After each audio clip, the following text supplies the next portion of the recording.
All right, I think people would be better off listening to the panel than me. So I have essentially one observation, which is that this panel grew out of the observation that economics is a strongly hierarchical field. It's like the court of the Mikado, or maybe, this is probably unfair to the Egyptians, ancient Egypt. It's, you know, it's structured with departments, with journals, and then vast numbers of folks at various levels. But, you know, in 2008, this process that was supposed to certify things as scientifically sound, the best thinking, etc. You all know, you hear this stuff all the time. Completely failed, or nearly so. I mean, there wasn't one doctrine that went down, it was a whole chain of them. And so we thought, it might be good if INET looks into what's the story here. Can you actually, what can you say about the way this structure functions? Can you actually prove it functions the way you think it does?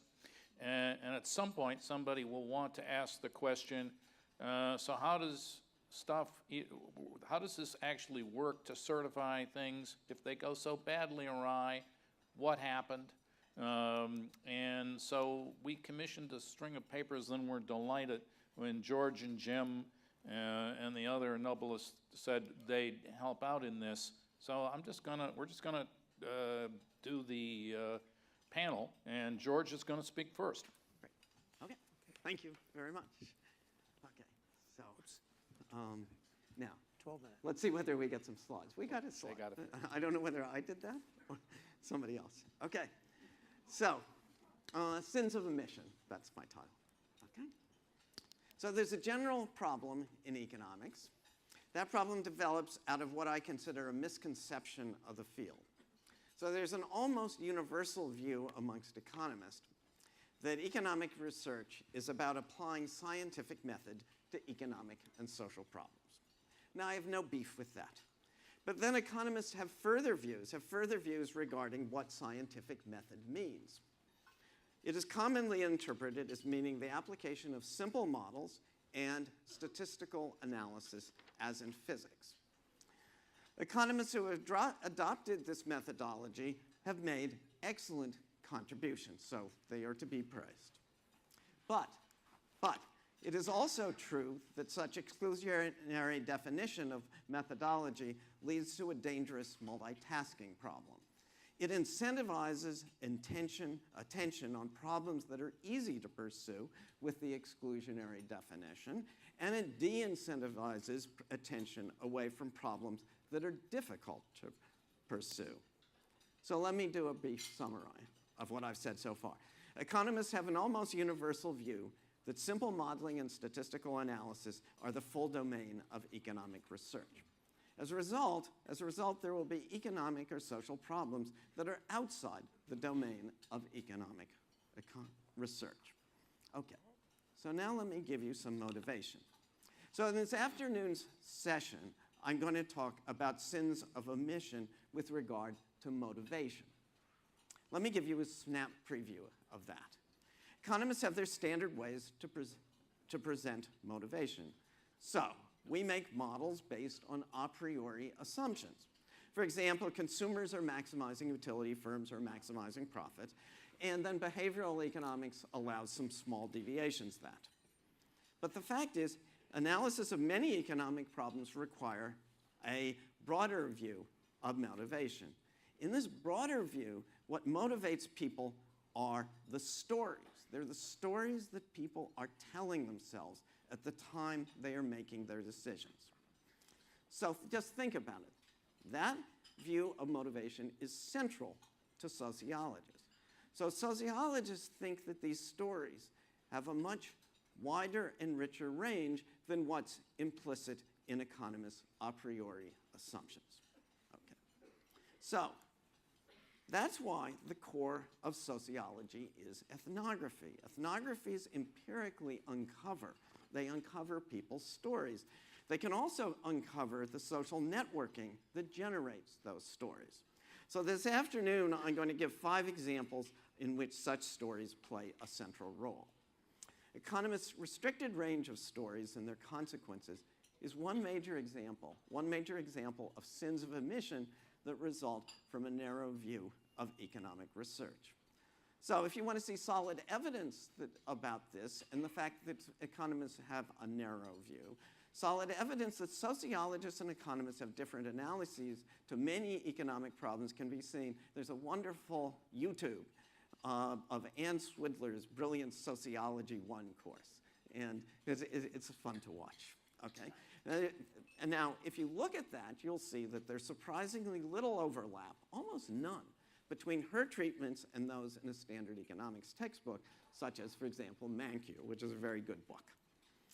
So economists' restricted range of the stories that people tell themselves when they make their decisions is the major reason for this difference. So that's my first example, the fact that economists don't look at this wide range of stories. Let me give you a second example of sins of omission. Now, you may or may not agree with what I'm going to say now. Okay? But we can see. The Queen of England famously asked, as probably you all know, on a visit to the LSE, why economists had not predicted the financial crisis of 2008. So Raghu Rajan has said that would have required detailed knowledge of theory and institutions in the disparate subfields of finance, real estate, and macroeconomics. This also agrees with Ricardo Capiero's analysis, which is seemingly different regarding why macroeconomists failed to see the crisis. So Caballero divides macro models into what he calls core and periphery. Now, he says the core is a DSGE model. So this model chooses simple a priori assumptions at many nodes of modeling choice. So, for example, it's a neoclassical growth model with technology shocks, consumption and leisure determined by maximizing intertemporal utility, investment and hiring decisions determined by intertemporal profit maximization, and rational expectations by consumers and firms. So it's the whole hog. So there is, in fact, and there was, in fact, a considerable macro and finance literature that is peripheral to this core. That periphery explores deviations from the core, but only one at a time. So Caballero explained why that was the case. The periphery, so here's this sentence, the periphery is about isolating specific mechanisms. Therefore, it surrounds the sources of these mechanisms with assumptions designed to kill unwanted effects that would pollute the message.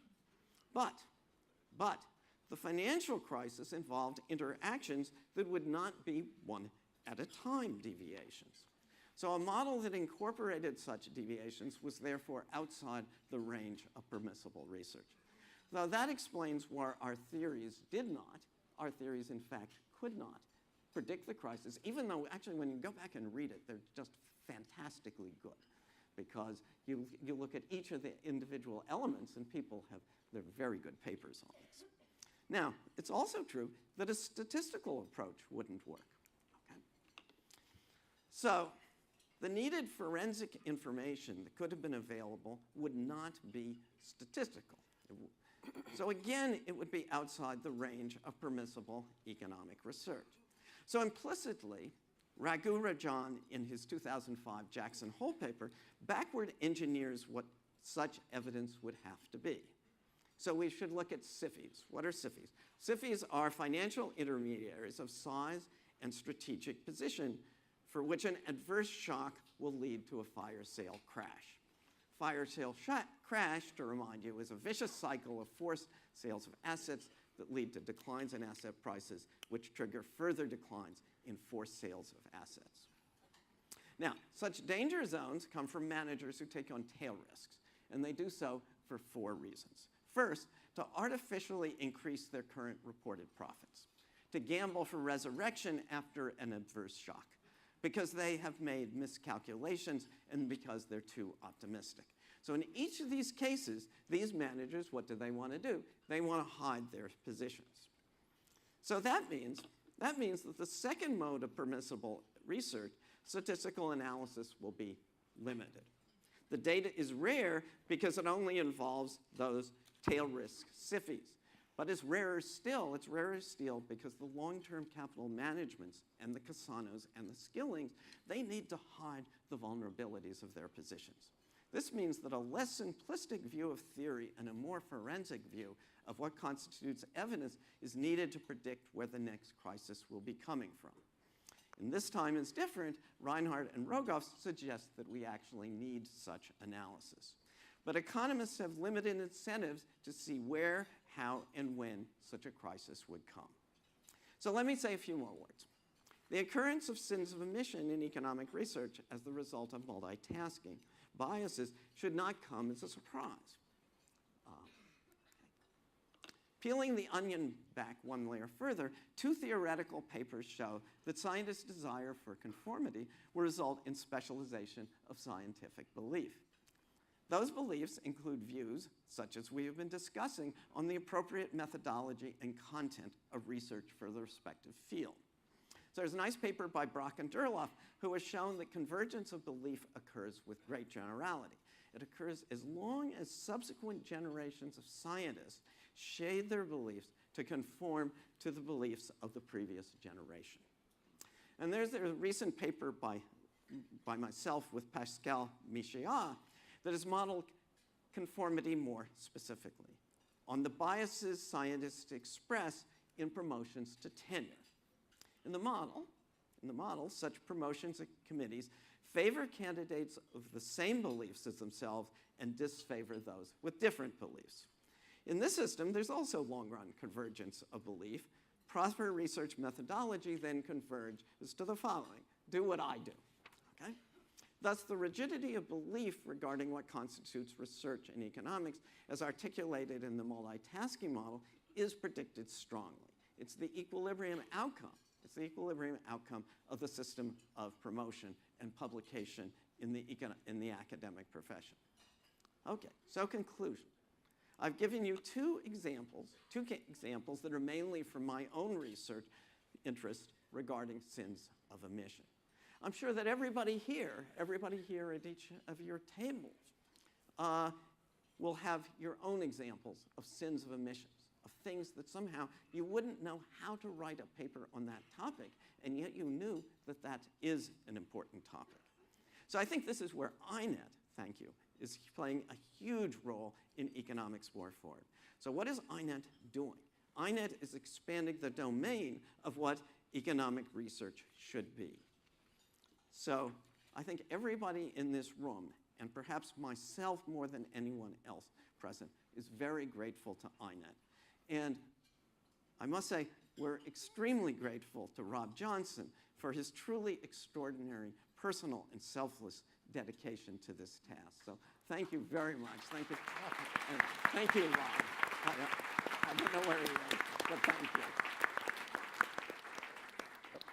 Okay, Jim Heckman is our next speaker. Oh, okay.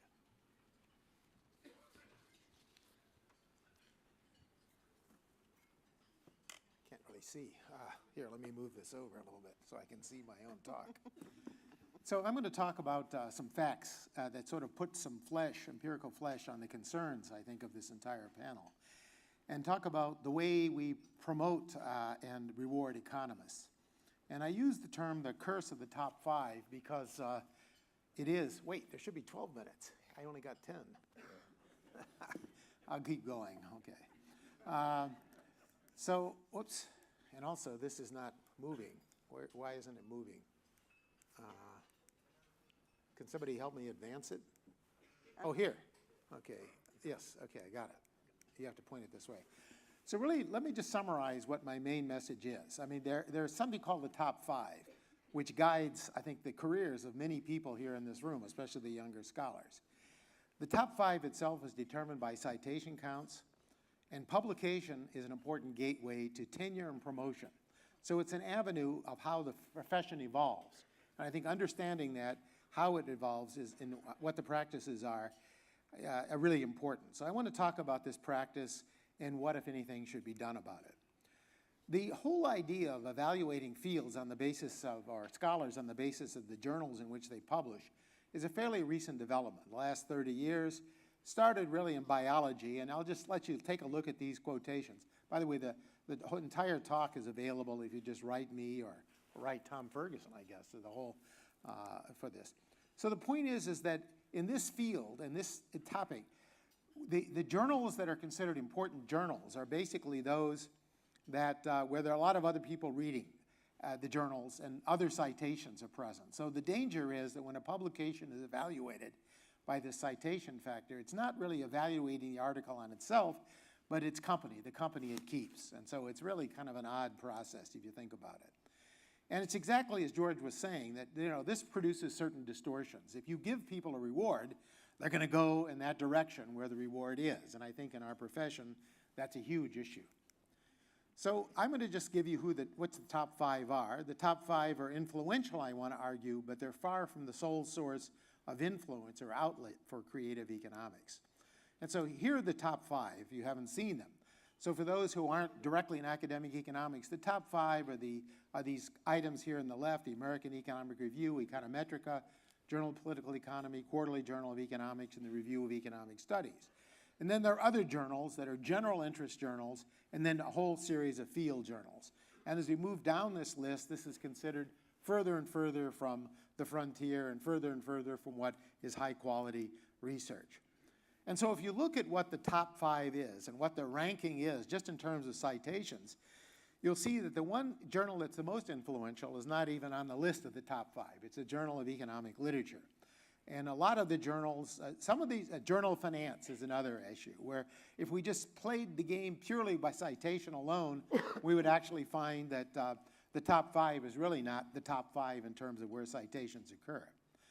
But I think the concern about the curse is real. And we've done a number of discussions, which I'll just summarize, a number of analyses of tenure decisions and time to tenure at American universities. So we've surveyed a lot of scholars, we have a lot of journals. I'll just summarize a very extensive study. So there's a strong influence of top 5 publications on tenure outcomes. And the rest of the publications off the top 5 are really playing a fairly weak role, not only in time to tenure, but the probability of ever getting tenure.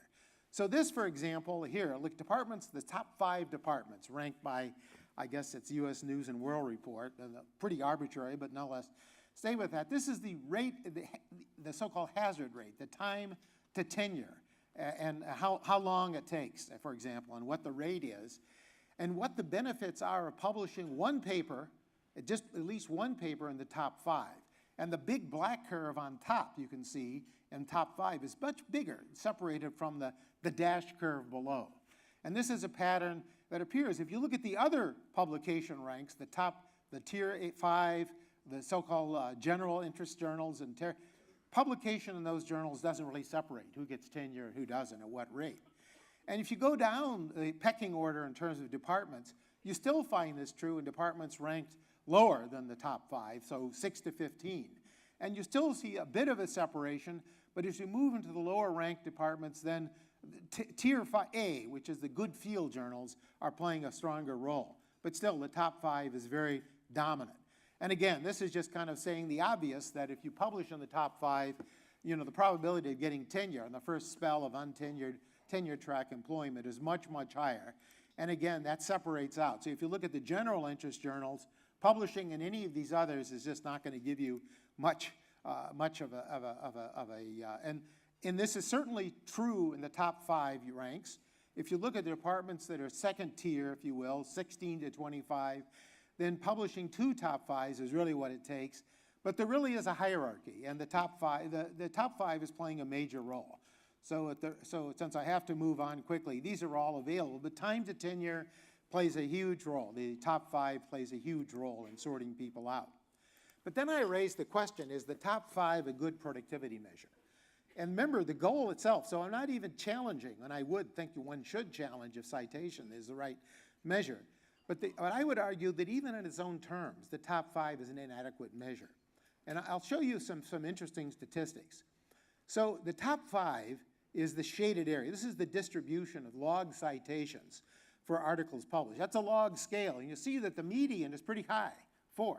You take e to the 4th, you're getting about 150 citations. So here are the various top 5 journals. You can see, and the whole average is lumped together in the shaded area on the left. But if you look at the general interest journals, these are articles published in 1996 as cited in 2016. And you can see that even there, 20 years ago, you can see that journals like the Economic Journal and the Review of Economics and Statistics, a lot of overlap in some of these other general journals. And if you look at even the field journals, there's a tremendous amount of overlap about where the citations are. Now, if you go to a more recent measure about articles published 2005, then you can find that actually the Economic Journal and Review of Economic Statistics, which for many people is sort of falling off the cliff into a non-tenured limbo world, or maybe hell, the underworld, is actually cited just about equally well with many of the top 5. So even by our own internal citation counts, we are actually not really being consistent with ourselves. So QJ plays a big role. Now we ask, well, if we ask what are articles published in the last 10 years by REPEC's top 10 authors, again, I'm using a citation account, REPEC, what you'll find is, yeah, top 5 plays a big role, but it's also the case that a huge number of publications, even among those top-ranked scholars, are off the top 5. So by no means is top 5 a monopoly. And we have different ways to measure this. And Nobel laureates and so forth, you have to adjust for the volume. AER publishes probably about twice as many articles in a given year as the other journals, so that you have to adjust for that. So the articles on the right here, the graph on the right is showing that the Brookings papers actually are one of the most highly cited journals, and that's way off the top 5 by any measure. And yet it's highly influential, at least is saying where people are talking about this, looking at Nobel laureates. And you can do the same thing for Clark Prize winners with a slightly different composition, but Brookings paper still plays a very powerful role. What I will also want to talk about very briefly is the ranking of journals. There's a kind of an internal inconsistency. If we go within fields and we look at scholars who publish within certain fields, and here I've taken development as a field, econometrics as a field, finance, game theory, IO, and so forth. You can see the categories. What you see is the top 5 journals are shaded, but you can see the leading journal in each of these fields typically is not a top 5 journal. Where the action occurs is not in the top 5 journal. They're important, and they're differentially important across subfields in economics. But here I would say there's a fundamental contradiction. Here, what we're doing is letting specialists who themselves primarily publish in field journals are deferring to generalist journals to screen the quality of their colleagues, the people who receive honors, recognition, and tenure in their own profession, which is, I think, a bit. So the top 5, I guess, how much time? 2 minutes? Okay. So the top 5 accounts for a substantial portion of creative and highly non-cited work. I will just point out that some of the top 5 articles, I mean, if you look at the REPEC citation count, the most cited article, yes, it's Review of Economic Studies. So the first 5 look pretty good, but already the number 5, Lucas's paper, is not a top 5 journal. And if you go down the list, you'll see the Journal of Econometrics, Journal of Financial Economics, and so forth play a major role. So by no means, when we look at the effective ranking, where people are going, where they're looking to in their citation counts, that's, and of course, the top 5 ignores any citation to books. And with it then, that punishes scholars who are engaged in long-term publication programs that are really trying to do research. So here are some very influential books that are just off the top 5 charts. And so we can ask the question about, the percent of scholars' most cited publications. So here I'm looking at Nobel laureates and people who are highly cited. What fraction of their articles are published in the top 5? And you can see, just going down a list of people here. George, I think you're there somewhere, right? No, you're not. Ah, sorry. Didn't mean to exclude you. This was done in haste.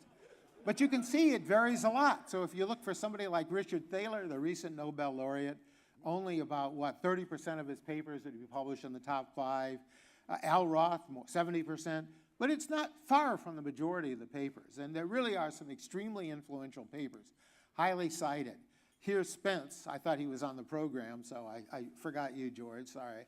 But you can see a lot of his papers are actually not in top 5, and they're highly influential. Let me just then make one observation. The profession's reluctance to distribute gatekeeping responsibility to the non-top 5 journals is inefficient.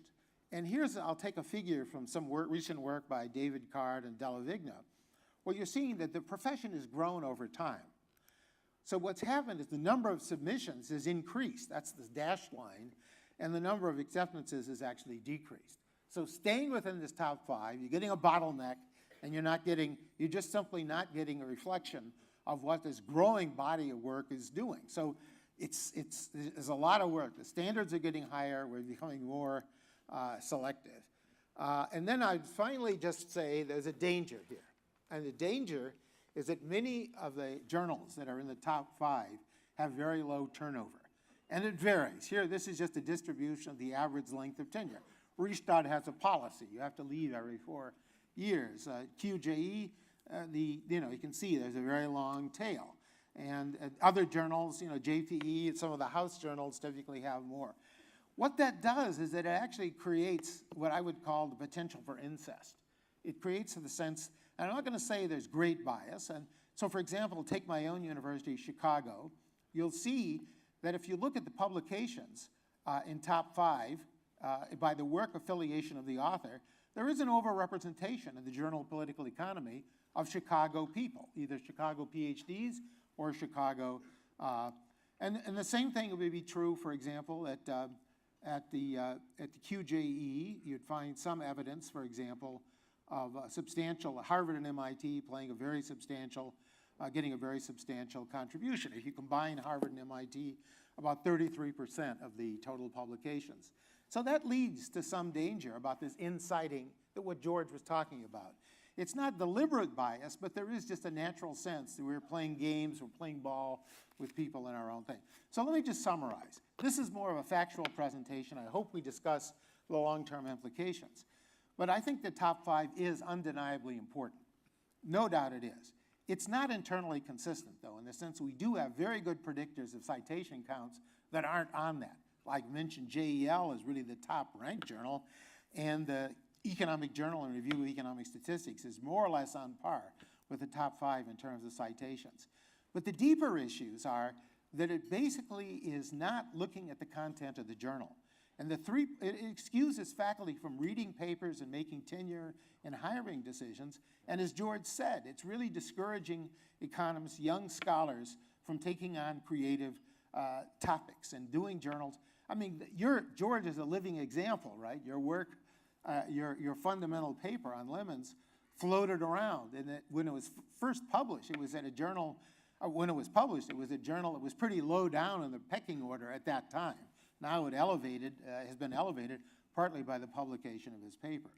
So I think, though, that the idea of creativity is really stifled. And I think also one thing I've noticed in working in China is that many scholars working outside the United States want to publish in American journals. They see American topics. So I'll get frequently the topic, I can't work on China, even though people are fascinated with what's going on in China, because I can't get a QJE, a JPE, an AER. It has to be something on American data. So you get this irony of precious Chinese data being thrown away, a lot of problems simply because they don't think they can get it published there. And I think there's this question of centralization, which I think has serious consequences for the health of the profession. So thank you, and sorry for going over time.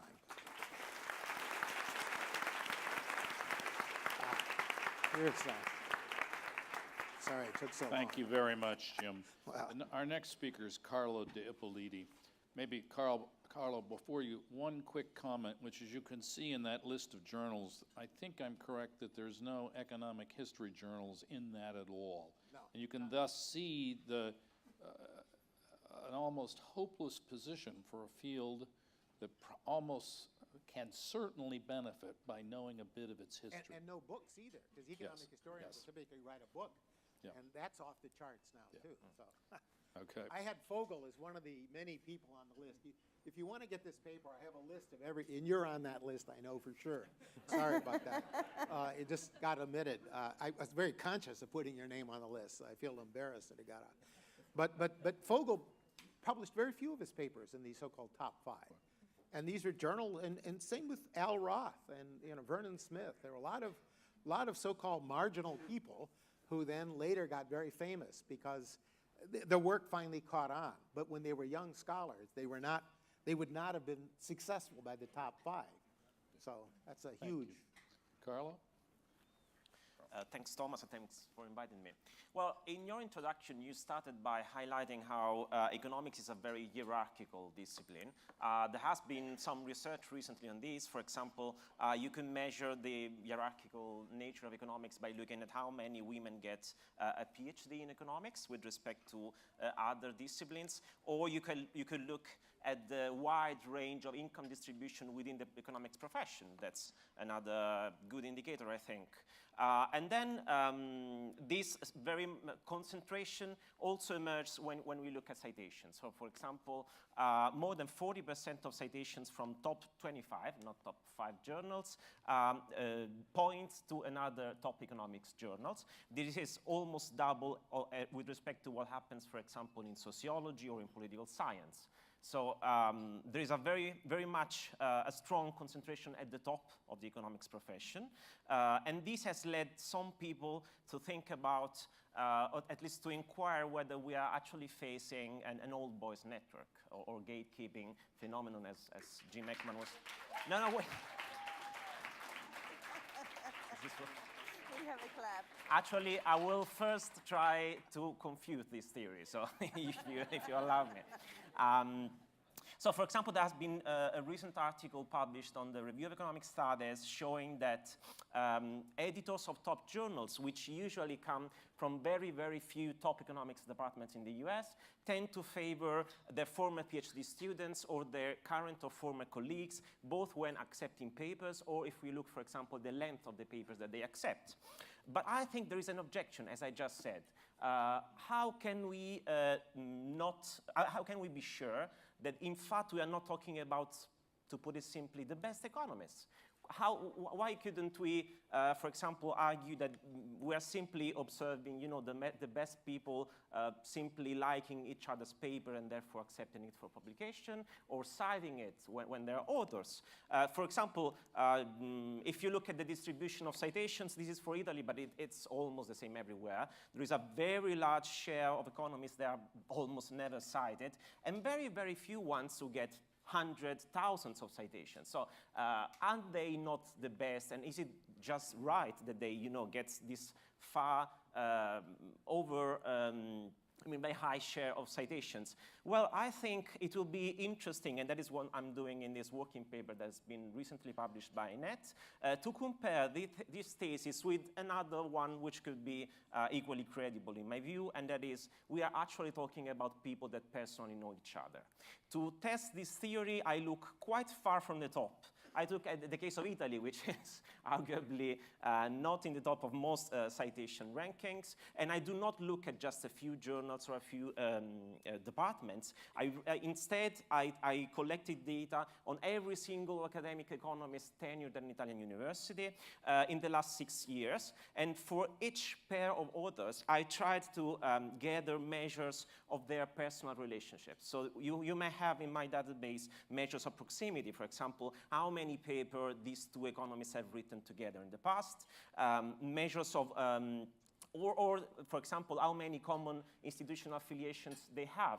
As you will know, many people have more than one institutional affiliation. For example, in Italy, it is very common that people tenured in public universities will then teach at private ones, or they could be affiliated to any think tank, for example. Then I gathered a few measures of similarity of topics. This is done with a very sophisticated technique from information science. If you're interested into the methodological details, please look at the paper, and the number of journals in which both economists published. And then I also counted how many blog posts or newspaper articles, commentaries, or interviews these people have given in the same time range. Now, there are good reasons, I think, that, to argue that given the highly polarized nature of the media debate in Italy, this could be taken as a measure of let's say, similarity in terms of political ideology or political orientation. There are very tricky methodological issues when you look at pairs of authors, but if we just focus on the impact on the probability that one economist cite another one, what we observe is, for example, that having been quoted in the past makes one economist more than 5 times more likely to cite their former co-authors than anybody else in the sample. Having written in the same journals make it more than 3 times more likely to cite another economist. And writing on similar topics has more or less the same impact of being affiliated to the same institutions. Then even writing on the same newspapers or web magazines has a small but statistically significant impact. In fact, that is also the variable with the higher standard deviation. So its impact is even higher than you observe in this graph. But what I think is interesting is looking at the joint impact of all these variables together. I mean, if we are talking about people that are affiliated to the same institutions, they may have worked together, they published in the same journals and often on very common topics. Well, in Italy, you would call them friends. Maybe in an Anglo-Saxon country, you could talk about colleagues or acquaintances. But still, I think that there are good reasons to think that citations measure something more and different than just sheer scientific quality. Well, but then there is another counter-argument that one could raise. These are all idiosyncrasies of any kind of pair of people that you could pick in my sample. Is it not likely that, for example, these idiosyncrasies just cancel each other in the aggregate? So I did another exercise, and I aggregated all citations that every economist, Italian economist again, received in my sample from anybody else in the sample. And I expressed this as a function of a number of personal characteristics. So, for example, being woman is associated with a lower average number of citations. This is very typical in most scientific disciplines, I must say. It's not special of economics. And then I also introduced a number of centrality measures in all those networks that I was looking at before. So again, the media outlet networks, the co-authorship network, affiliations, journals, and topics. And what I find interesting is that often many of these measures turn out to significantly increase the number of predicted citations that an economist receives at any year. But in particular, what turns out to be statistically significant is closeness centrality. Now, this is interesting because you could define the centrality of a person in a network in many ways. For example, you could count how many people does this person know. And this doesn't turn out to be so fundamentally driving the number of citations. Instead, what I found to be really important is how close are you on average to everybody else in the network. And we measure the distance by how many links, how many people are in between, the minimum number of people in between any two economists. So again, we observe that being very close to everybody else is fundamental in the co-authorship network, is very important in terms of affiliations, very important in terms of journals, and somewhat important, again, in terms of political ideology as well. What is not important is being central in the topics network. And this is also, if you want, relatively interesting because there is, in many disciplines, ample evidence that it does not really pay to be an eclectic writer, or, for example, interdisciplinary studies, on average, usually get a lower number of citations than very special topics or very specialized authors. So, on the whole, in the bibliometric literature, everybody has always said that citations at the same time measure both scientific quality and something else. The typical argument is that if the discipline works well, then, well, you could argue that being in a socially central position in network terms or in whatever terms you want is a reward for intellectual achievement. Instead, I think what the Italian data shows, but one could argue that, I mean, it's just just an example, it's a relevant whole country for a case study, is that being there is also associated to many other things that do not have anything to do with intellectual achievement, such as one's gender, one's ideological positioning, and several other variables. So possibly being in Italian, I'm a little bit too warm, and I should not be talking about friends, but at least one could argue that many people cite basically their colleagues and acquaintances. Thank you.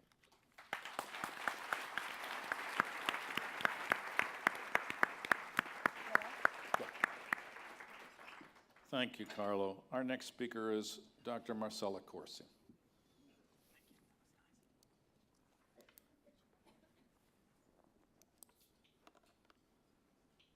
My presentation is not there? Thank you. And Italy again, as you can see. And diversity is quite crucial. I mean, already all the presentation before me has stressed the importance of keeping diversity in our profession. And of course, I will also speak about pluralism in that sense. And why Italy? Well, of course, Carlo has already introduced our country. But actually, Italy, probably you know, it has a long history of pluralism and heterodox economics. So you wouldn't expect, I think, something what I'm going to show you now concerning the actual Italy and the actual Italian academy today. So, because actually Italy has become an example of how bibliometrics can become really a tool for censorship somehow, or in any case, a tool for discriminating against diversity and certainly heterodox economics. We have something run by the state that is very similar to what actually John Heckman has introduced you before. This is not just a matter of having an interview and discussing subjectivity about what is better or what is wrong. It's just that the state itself has decided that you are right and that you can go on in the academic profession if you respect some specific requirements. So how is done all this? It's done with this specific new system. It's called Abilitazione Scientifica Nazionale, ASN, as you can see. That is a system of evaluation for single researchers, but also for governing academic careers for promotion to associate and full professorship altogether. There is a committee of 5 members randomly selected. There are no interviews, no interaction with the candidates. Everything is done just mainly by bibliometrics. Economics actually is not defined by law as a bibliometrics sector, but as a matter of fact, it is. This means, of course, and I will show you in a second some results, there is really a risk of losing pluralism, the historical pluralism of our economic academy. And of course, in this risk, there is also risk of homologation between women and men. You know, if you were there yesterday, you know already that this is one main point of my analysis. Women and men tend to be different in terms of interest, scientific interest. Certainly they are different in terms of performance, in terms of productivity and so on. There are a lot of studies about that. There's no point for me to go in detail about what I mean. But let me just give you some figures concerning women economists in Italy. Definitely gender matters. There is an underrepresentation of women in university. This is a standard figure. At European level, you certainly know the SHE figures published by the European Commission. Only 36.5% of tenured academics in Italy are women, for all fields, of course. In economics, we are just 30.3%. So, and despite the fact that we have 42.5% of women in PhDs. There is a gender imbalance in the academic position because less than 18% of full professors are women and more than 45% are assistant professors. There is a persistent vertical segregation with a classical pyramid for women, so a large basis made by researchers. Then, of course, in the middle, the associate professor, at the top, the full professors. But if you look at the men careers, you find exactly the opposite situation.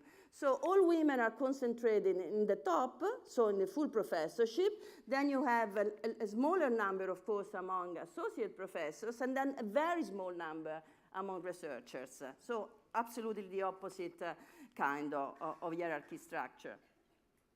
And then, just to explain you very briefly, because I don't have the time to go in detail, but please read the paper and come to us. This work is actually carried out with Carlo and Giulia Zacchia, who's there. So we are ready to give you all the information that you might require. So what we have done is to build up a proper database, just taking into account all the candidates to the ASN, as I said, in the last 2 rounds, so which means 2012 and 2013. For each of them, we, of course, have taken into account all the information available on the website run by the National Committee for Evaluation of Research, so-called ANVUR. But we also explored a little bit more, introducing other information coming from the main data sets, like on LIT and REPEC, or Google Scholar as well. I don't have really the time to go into details. But just to give you an idea of what are the differences in terms of women and men. Here you find the candidates for full professorship and the candidates for associate professorship. You can see the percentage of candidates who were actually qualified. It doesn't mean that they found really a position. It means that they can apply for a position. And this is another big problem, by the way. So 48.3% qualify for full professors, 47.7% qualify for full professor. But if you look at the women candidates, the percentage is absolutely lower, 31.6 for full professors and 39.8 for associate professors. As I said before, but I don't have the time, this is just to tell you what we have done. We have built an enormous data set, mainly thanks to Giulia Zacchia, who did a great job on that. And we could actually explore more in detail their gender identity, their research interests, their publication habits. And at the end of my presentation, I will give you some links for those of you who are interested in exploring a bit more the work that we have done. But just to give you again a quick view of what happened with the ASN. The ASN, basically, I told you before, there are no interviews, there is no interaction with the candidates. The 5 members of the committees just receive the publications and more or less read them. Of course, you cannot really check whether they read them or not, but they have to provide, of course, a proper report about each candidate. And basically, they have to look for the respect of 3 criteria. The first criteria concerns the number of monographs. The second criterion concerns the number of journal articles and book chapters. The third criterion concerns the number of articles in the so-called A-list journals. And of course, for our A-list journals applies most of what Professor Heckman has already said about the top 5. Of course, the top 5 are there for sure, but there are many more. But in any case, there isn't any Italian journal in that list. Or better, there is only one published by Springer. All the other historical Italian journals, and I'm speaking about journals in which published Nobel laureates, like Modigliani and so on, are not included in that list, just to be clear. But anyway, these are the 3 criteria. As you can see, women have performed better than men in that sense. 77% of women had succeeded in passing the threshold for the second criterion, and 74.7% in the third criteria. But still, if you look at the final result, and this is something that we had done with specific statistical tools. If I'm wrong, please, Carlo, correct me. This is actually done with a censored probit, introducing, of course, all the characteristics that we were able to pull in our data set, introducing also those information that I told you before from Google Books, Google Scholar, RePEC, Econlit, and so on. Then if you test, and I finish with this just to give you an idea, if you test the probability of getting or being qualified in ASN, being a woman or being a man, if you try to qualify, or if you look at the qualification for associate professors, that is actually the line on the top, there are not large differences between women and men candidates. But if you look at the U-shaped curves instead that apply to full professorship, being a woman means that you are absolutely less favored in getting the qualification. And I'll leave you with this. Thank you so much. These are our publications.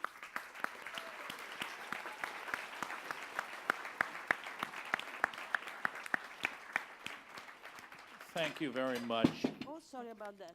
Jakob Kapeller is our next speaker. Before he starts, though, one quick comment, which is when you see numbers or statistics and graphs like those last ones of Marcella, one hope we entertain at INET is that if folks think about suing in these different countries, the laws are different, different institutions, that some of this evidence might become relevant. It's a little hard to imagine that the whole profession will reform, but conceivably, it's happened that lawsuits have made institutions much more careful.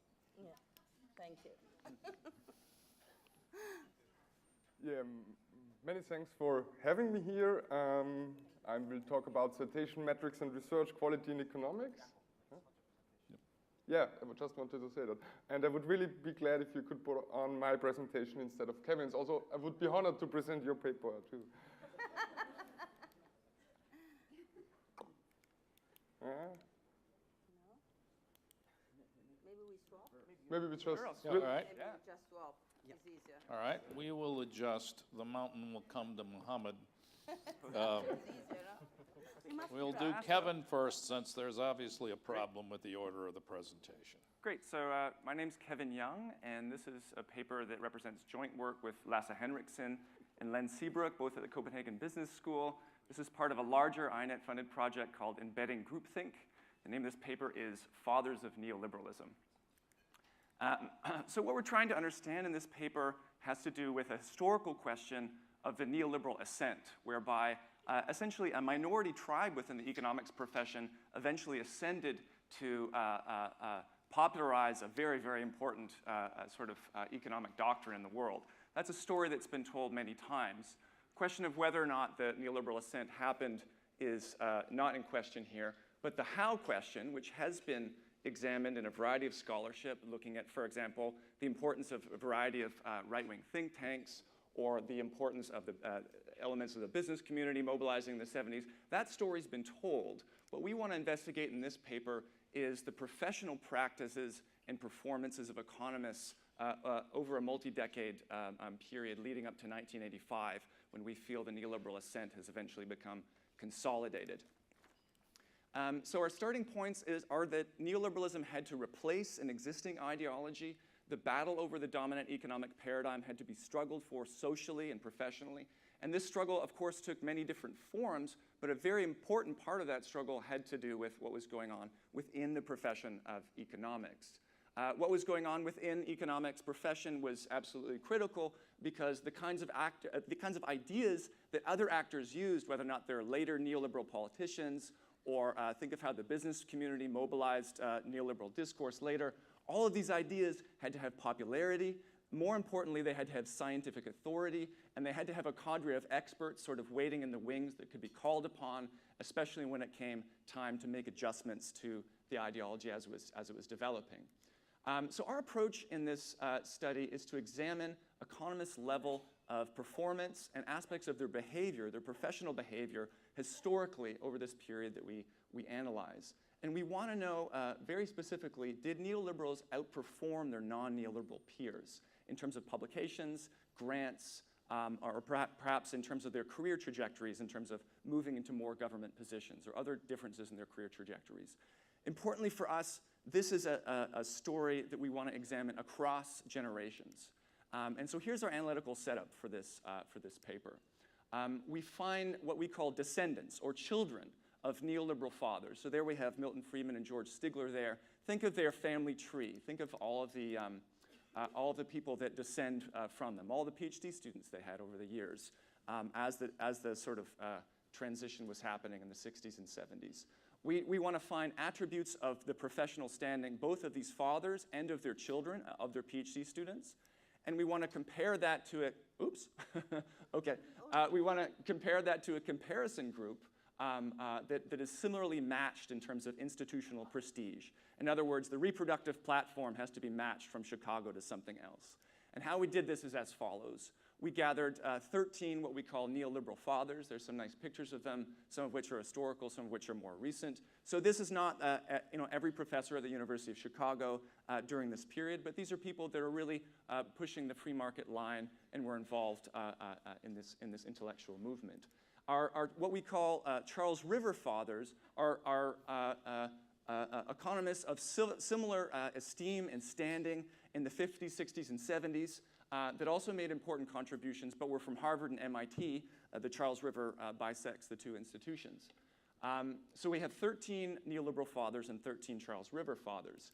What we do then is try to find their descendants. So this is a network representation of the forward path in a genealogical network of all of Milton Friedman's students over the years. So this is his students and then his students' students going on. You can see that the effect can be quite important if you supervise a lot of students. But we actually found that the REPIC data had a number of biases in it, sort of presentist biases, as it were, with respect to generating more elaborate family trees for more neoliberal-oriented economists. So what we did is we backtracked, and we took our 26 fathers, 13 from the neoliberal group, 13 from the Charles River group, and we worked really hard to find different children, different first-generation children of these fathers. We looked at a variety of different sources, from fetchrifts and obituaries. We contacted university departments.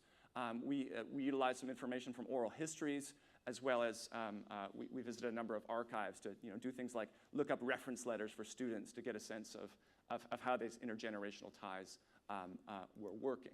And we did a number of things to try to, this described in the paper. I'm going to go over this quickly. I'm going to show you some graphs so you believe me that we kind of balanced the data carefully and gathered a good number of students.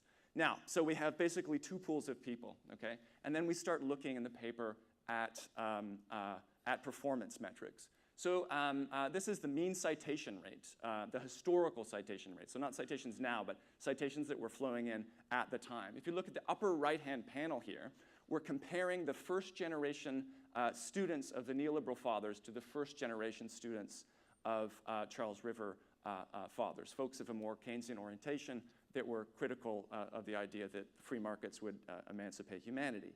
And as you can see, there's not a big difference over this period, with a potential exception in the late 1970s on that upper right-hand panel, whereby the neoliberal children had some advantage. The big difference occurs among the fathers themselves. In other words, they were not able to carry this advantage over into the next generation in an interesting way.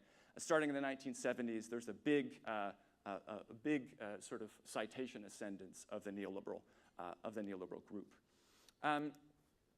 These series of plots are actually more important for us because these don't measure performance, but measure behavior. This is the incitation rate, right? So this is the degree to which you cite within your own tribe, okay? So if you look at the upper right-hand panel and even the lower left-hand panel, the difference between students citing within their own tribe is not very great. So neoliberal children and Charles River children are sort of citing their generation at about the same rate. The big difference is, again, with respect to the fathers. So both the left-hand panels here are the rate at which students cite their fathers, okay? So there's a sort of paternalism effect or kind of ode to the father effect that's much stronger in the neoliberal group than the Charles River group. They're citing back to their fathers at a much higher rate, about 3 times the rate as their Charles River peers at the time. We also looked at funding. We're unable to find any real clear, distinct patterns in terms of a simple funding rate, how often you publish something that was associated with funding across the three institutions that we studied. We also looked at the composition of funding. Now, there are very important think tanks and foundations and specific government agencies that played important roles, but in terms of an aggregate picture, the composition of funding is not different in terms of the sources. We also looked at mean grant funding in terms of just the amount of money you could pull in from the NSF, which is the one really systematic database we were able to get and gather. And the Chicago folks were not advantaged in some sort of environmental selection effect here in terms of acquiring more funding, nor does the effect take off over time as we observed it. We also looked at career paths. So this is an alluvial flow plot that just looks at the trajectory of these students out of these institutions and into different kinds of careers. Maybe it's possible that more sort of neoliberal children went into careers in think tanks and international organizations. We did not find this to be the case, and we looked at this in a variety of different ways. We looked at different government positions people had, and we also looked at high status and low status academia. We're unable to find a consistent pattern that we describe in the data. Now, this is a slide I've sort of been waiting for, and I'm really excited about. To the students in this room, who are now graduate students at the LSE, Elliot Jerry and Elizabeth Sullivan Hassan both contributed significantly to this network. What we did was we took all of the publications of all of these fathers and children from 1960 and 1980 inclusive. We took the acknowledgement sections, right? So this would be, Kevin Young, thanks Jim Heckman for the useful comments on the paper kind of thing. And this generated a large and elaborate network, which visually is almost impossible to interpret. But thankfully, there are network analytical methods that we can use. And by two methods that measure levels of social solidarity as these networks evolve over time, both transitivity and reciprocity is much higher for the neoliberal group than the other groups, no matter how we break it down. So reciprocity is really simple, right? It's like I thank you, you thank me back, maybe in a later publication. We're helping each other.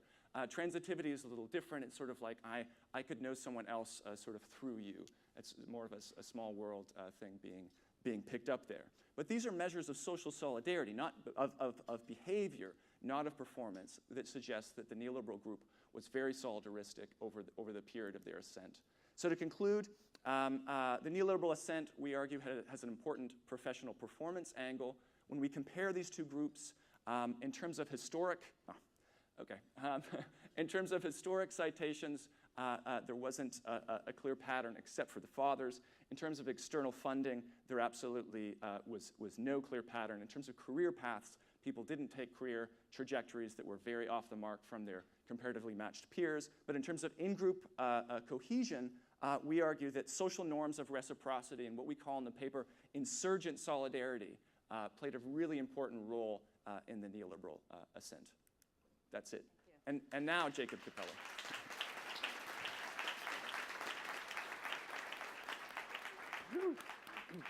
Thanks. Thank you. Now, Jakob. Okay, many thanks for having me here. I will talk about citation metrics and research quality in economics. I will try to address three issues. First, I want to introduce two views on research quality and reputational stratification in economics. Second, I want to ask how well can we really assess the quality of individual contributions. And third, I want to illuminate which signals play a role when it comes to the determination of publication decisions and citation behavior. Let's start with the two perspectives on citation data. That is something that was already subtly present in the other presentations. Why do we need two perspectives? The simple reason is that citation data is typically used in two different ways, either positively or normatively. A positive approach would be to employ citation data to analyze the properties of the scientific conversation or the development of scientific fields, and this is typically dubbed as cognitive scientometrics. The second approach to dealing with citation data today is much more popular. It is the idea to employ citation data to evaluate and measure the scientific performance of authors, editors, departments, journals, and so on. So we have a kind of evaluative scientometrics. And I would argue this is a really important difference because, for instance, if you look at a specific group of self-referencing people, you could say that from one perspective, this must be a group of highly talented geniuses, while from the other, it might look like a citation cartel. And in what follows, I'll try to explore this a bit with reference to the Big Five, a topic we already had. So what you see in this chart is the share of references in the top 5 that originate from the very same set of journals that originate from the top 5. And we believe this is an interesting measure of discursive concentration, and we find that more than 1/4 of references in the top 5, 27.5%, also originate from the top 5. Now, what does it tell us? To get a better grasp of whether economics here is really unique or exceptional, or whether this is something typical in science, we made a series of interdisciplinary comparisons. We compared the results from economics with those we get from studying sociology, political science, and psychology. And what we find is that these other fields have a much lower degree of discursive concentration, whereas the value for the Big Five was 27.5%. The value drops for sociology and political science to about 12%, and for psychology to about 8%. Now, when I present this to mainstream colleagues, the response I often get is that this has nothing to do with groupthink or discursive concentration. This is simply because the sociologists, political scientists, and psychologists have very lazy editors. And these lazy editors are weak in identifying high-quality contributions, whereas editors in economics have put in a lot of effort to select the papers with the highest merits. So we have, again, 2 different interpretations. One interpretation would be the cognitive one, saying that what we find is that economic discourse at the top is very concentrated and self-contained and reflects the general stark hierarchies in the discipline, whereas the alternative view, the evaluative view, would say that economics simply has a small set of highly regarded journals which are able to select those papers with the highest merits, and hence high-quality research is so easy to locate, and it's no wonder that it is intensely referenced.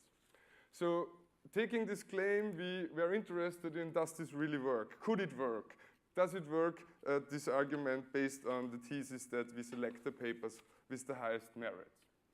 To assess this argument, we built a small agent-based model. In this model, you have a population of authors. Every author produces a manuscript. Then there is a self-assessment of the manuscript quality on which a submission decision is based. A referee gets the paper, also makes an assessment, and then is the publication decision.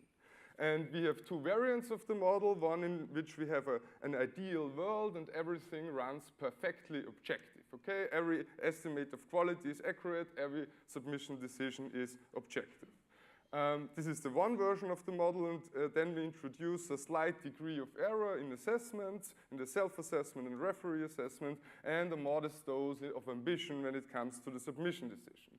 And what we find is that in our ideal world, we really have a perfect ordering of quality with regard to quality. We can perfectly order journals, whereas in the slightly less ideal world, we have 3 top journals standing out, and the rest is a volatile mess. We can find no clear pattern.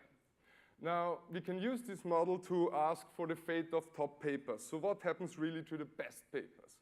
And in our ideal world, we find that everything is as it should be. So the purple line is the rejection rate, and then the x-axis you find manuscript quality, and we find that bad papers are rejected and good papers are accepted. Okay, everything is as it should be. However, in a less ideal world, we find that the rejection rate has a bimodal distribution. Very bad papers are rejected, but also rather good papers are rejected with a very high probability, and this is due to a bottleneck effect that arises due to the increase in ambition when it comes to submission behavior. So now what happens, what is the fate of the top papers in the ideal world? When we look at the 20% of papers with the highest quality, we find that all those papers get published, and most of them in highly reputable journals, okay? However, in a less ideal world, we find that of those papers with the highest quality, more than 40% remain unpublished at the end of the day due to the bottleneck effect already observed, and only about 55% get published, okay? So the implication of an agent-based model is basically that the argument that only intrinsic quality of paper matters is implausible. It does not even work in a next to ideal world where there are no fads, no fields, no social networks, just slight errors in the estimation of quality and a bit of ambition when it comes to making decisions about where to submit a paper. So when we find that only intrinsic quality matters is implausible, we correspondingly find in the empirical data some indications that signaling plays a decisive role. And relevant signals that serve as a proxy for manuscript quality have already been discussed here. We have been informed that signaling social capital is important, so past professional contacts impact publication process. We have found evidence that signaling competence is important. We found some indications that the top 5 are cited because of their prominent position in the discipline and not necessarily because of the high quality of all the contributions in there. We find something that James Heckman has already shown, namely that PhD origin and affiliation matter, so origin is important, and we also find that membership is important. So where you belong to matters, and in this case, this refers to paradigmatic membership. So I wanted to tell you about something about signaling origin, and I've collected numbers on those institutions which have the greatest degree of representations in top journals, and these numbers are basically very similar to the numbers James Heckman showed. So what we find is that for the 3 top journals, AAR, QG, and GPE, more than the half of authors have their PhD from one of the top 10 institutions, and more than 1/3 of authors have their affiliation with these top 10 institutions. Let me go to my second example for a signal. I would argue that signaling membership is important. There is the long-standing finding that within the economics literature there's a certain prejudice against heterodox economic contributions. So paradigmatic origin is also a signal that is relevant when it comes to publication decisions and citation behavior. And the clearest evidence is simply if we compare the citation behavior of heterodox and mainstream economic journals, where we find that, this is on the right bar, that heterodox journals are quite open for mainstream input, but the mainstream journals are almost closed for heterodox input. So we find in our large-scale data set that only 1.7% of references in the database come from heterodox journals in the mainstream, whereas more than 98% come from the mainstream itself. So what we argue is that paradigmatic belonging, paradigmatic orientation is a kind of relevant selection mechanism. Again, this is the question, what does happen here? Is there a form of institutional closure going on, or is it simply the bad quality of heterodox economic research? And one way to assess this is to assess this question, why is heterodoxy neglected? Is it prejudice or bad research? Is to look at those papers in the mainstream that actually cite heterodox work. So what you have here is on the x-axis the number of heterodox articles referenced within mainstream papers, and on the other axis you have the change in citation impact relative conditional on the journal. So, and what we find here is that basically mainstream research gets more interesting when it also incorporates heterodox references. And I would argue that this amounts at the end of the day to a self-contradiction of the evaluative perspectives. If really heterodoxy is neglected because it's so bad, then there is the question why the introduction of heterodox sources in mainstream works makes the latter more interesting. So to wrap up, I've introduced 2 views on research quality and citation data. Is it all about quality or is it about social structure? I've asked, can we select paper purely on merits? We have seen this does not work even in an ideal setting. However, we found the perverse effect that many high-quality contributions are ignored. And finally, we find some indications that this kind of ignorance is not random. There is social capital, origin, signaling competence, and paradigmatic membership plays a key role. Many thanks for your attention.